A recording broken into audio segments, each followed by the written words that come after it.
Hello dears, welcome back to our mini blog. চলে এসেছিলাম আজকে কলেজে অ্যাসাইনমেন্ট জমা দেওয়ার জন্য। তো আমরা অনেক সকালে কলেজে চলে এসেছিলাম আর প্রচুর দেরি হয়েছিল কলেজে। তো মাথায় ছিল টেনশন আর পেটে ছিল খিদে।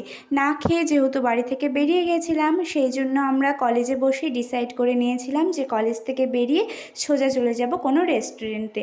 তো রেস্টুরেন্টে চলে এসেছি, তারপরে কোনো স্টার্টার অর্ডার দিইনি, সোজা মেইন কোর্স অর্ডার দিয়ে কিছু ফটো তুললাম, আড্ডা মারলাম। আর ফটোগুলো কেমন লাগছে কমেন্টে কিন্তু জানিও।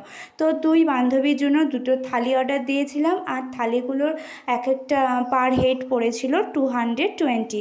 তো খাবারগুলো কিন্তু খুব টেস্টি ছিল আর অনেক অনেক আইটেম ছিল, আমরা তো এত খেয়েই শেষ করতে পারিনি। আর সাথে নিয়েছিলাম 1 প্লেট চিকেন কষা। আর আজকের ভিডিওটা তোমাদের ভালো লাগলে অবশ্যই like, comment, share and subscribe করো। ওকে, বাই, দেখা হচ্ছে নেক্সট কোনো ভিডিও।